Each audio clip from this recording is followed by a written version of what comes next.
Are we on the brink of World War III? And I will explain why in just a minute, but this past weekend, and I believe that the actual military parade is happening tomorrow.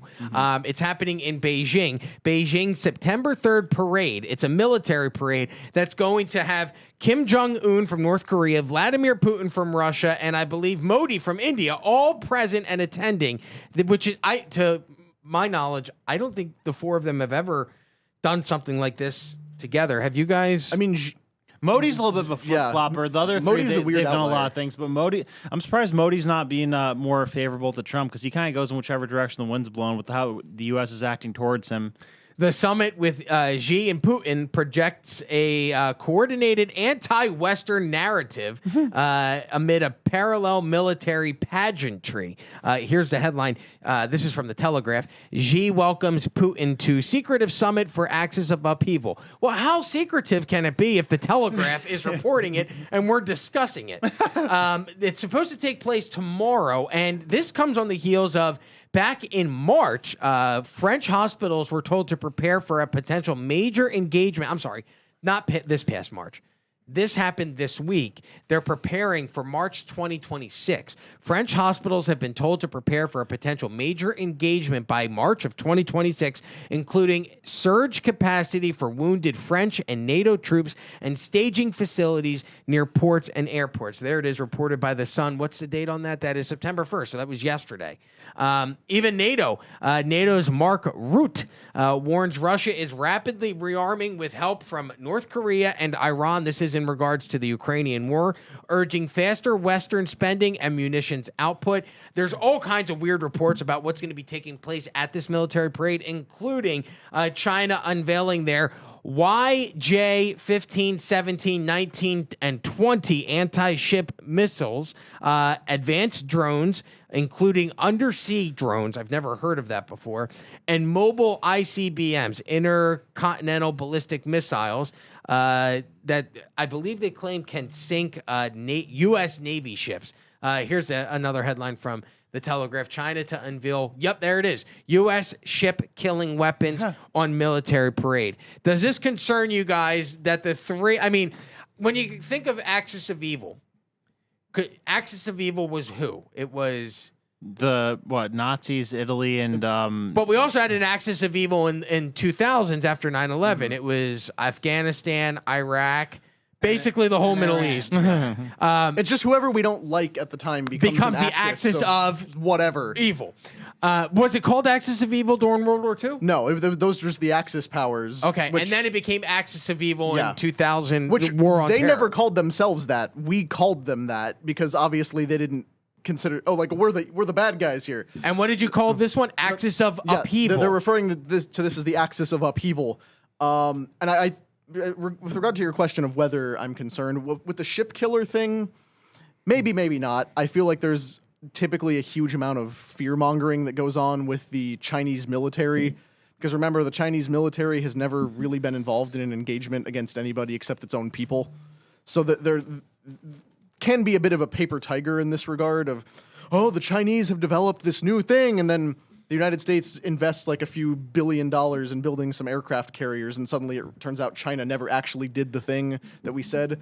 But with regard to their partnership with Russia, with North Korea, with Iran, and then weirdly with India, this is a bloc that's been forming for a while, economically in the form of BRICS, which we've talked about before, and Brandon can tell us all BRICS about. And BRICS is Brazil, India. Brazil, Russia, India, China, and South Africa. But there's like 16 or 17 more nations that are either already in the bloc or are requesting membership.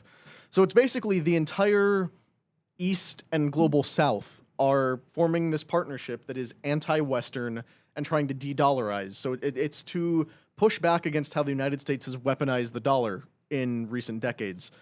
And now these are military partnerships as well, where the people who are most hostile to us, who have ambitions that run counter to our national interest, are all partnering up and saying we're going to supply each other, we're going to support each other's war efforts. Russia is depleting itself in Ukraine, just like Ukraine is, but Ukraine is only holding strong because it's being supported by the West. Russia is now being backed up by all the nations of the East. So these are the battle lines that are being drawn economically and militarily. So that might be a little bit more concerning than a Chinese missile that could sink a ship. If they genuinely could do anything to us to hurt America militarily, then we deserve to get wiped off the face of the earth if they could realistically pose a threat to us. Because if you stack up what we've spent in military over the last 10, 20 years compared to what all of them combined have spent on military stuff, there's no comprehensible reason why they should be anywhere close to us. And if they are, then that means that we've wasted a lot of that money, which I'm sure we waste a lot of it, but at least don't waste enough of it to the point where we have still a good enough lead, which I think and assume that we do. I think that's why our government's so psychotic with like pushing and pushing and pushing and daring Russia to nuke us or nuke somebody around them, because they know deep down that they're not even close to us. Like Trump has no desire to end this Ukraine war. Are you kidding me? The deal that Russia wanted to make was they get the territory that they seized, and that we promised that Ukraine never joins NATO, and we said no to that. So we're still giving them weapons. We say no to a deal like that, so there's obviously no appetite or desire to end the war. The Europe is starving for war with Russia for some reason. France is so gung-ho about it. Keir Starmer's gung-ho about it. So I don't know what's up with that. Maybe they want to lower their population or something. But before I go to Humberto, you brought up nukes. Do you guys ever remember a time in our lifetimes where the term tactical nuke had been used prior to Ukraine and Russia? No, the marketing team seems like they're trying to brand. I heard the term, before Ukraine started, but always in it was like a Jack Bauer Mission Impossible kind of thing of, they developed tactical suitcase nukes. They're smaller and portable, and you can smuggle them into a city and wipe out whole block.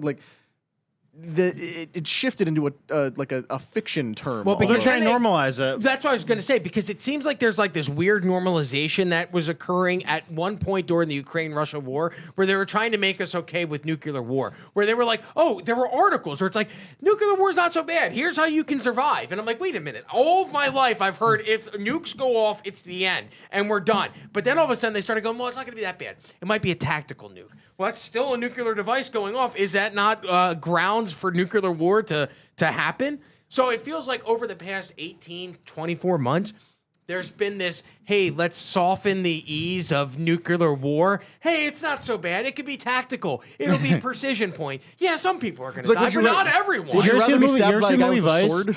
What? You ever see the movie Vice? Yes. So remember when they're trying to get people on board with going into the war, and they have those stupid little propaganda rooms where they have the person with the circle of people like, all right, so who are you guys mad at? They're like, we gotta go bomb those fuckers in the Middle East. They're like, so we're gonna go there and take out the Taliban. They're like, who's the Taliban? Yes. And they're like, they want a country. We need to give them a country. Mm-hmm. So they're probably doing something stupid like that, where they're like trying out the term tactical nuke, and they're like, how do you feel about tactical nuke? It's like, it sounds better than nuke. So it's probably something, Yeah, meanwhile, your skin's rotting off your body because a tactical nuke went off. You're like, well, at least it wasn't a real nuke. And that's what I was going to say. Would you rather be stabbed by a sword? No, probably not. No, well, what about a tactical stabbing with a small knife? Toothpicks. Yeah, just stab you a bunch with a little one. Humberto, does the China, North Korea, and India axis of upheaval concern you? Not at all. This is ridiculous. This is ridiculous. All right, I follow a lot on the progress that the Chinese military is making.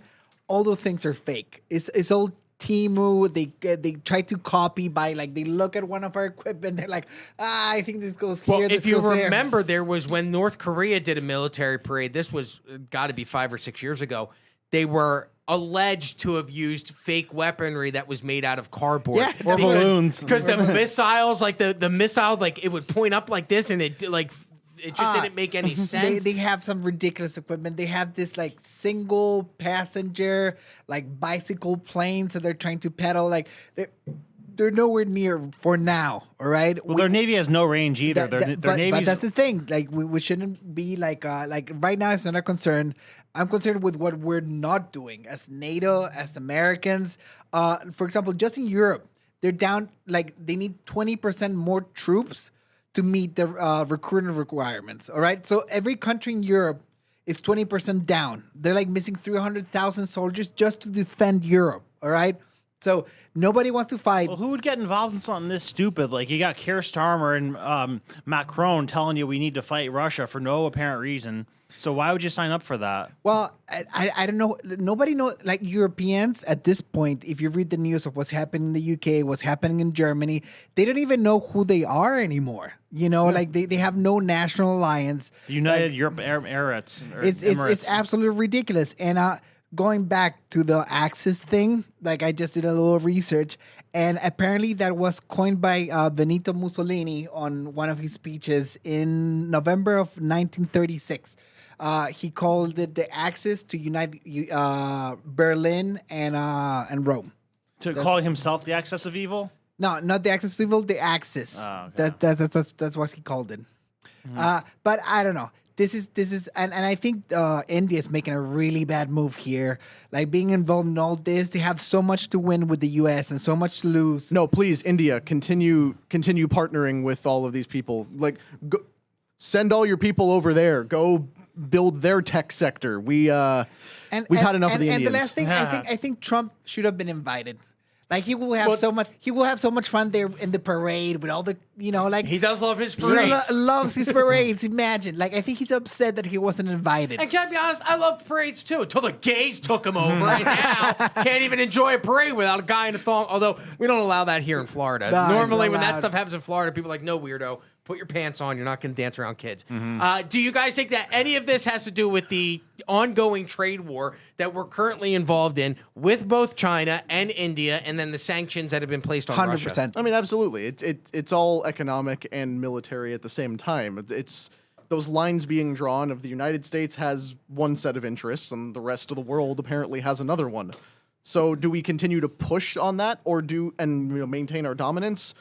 Or do we kind of let ourselves get sidelined into our own areas and let them do their own thing? One final question. What is the biggest threat to the United States of America today? Losing the reserve currency status. Meaning? Like, meaning that the dollar is not the global currency anymore. And, like, I mean, that kind of goes hand in hand with the rate of the cost of living that we're facing. And that's, like... So it's not a foreign enemy. It's an enemy here. Yeah, within our own... abusing the status of being the reserve currency. That's more powerful than any military weapon we Humberto? have. Energy and AI. Energy and AI. 100%. We're not building enough nuclear plants to power the AI revolution. We need tactical nuclear plants, and then we'll get them. Connor. Yeah, I mean, I'd agree with the reserve currency, but also just the influence that comes with it.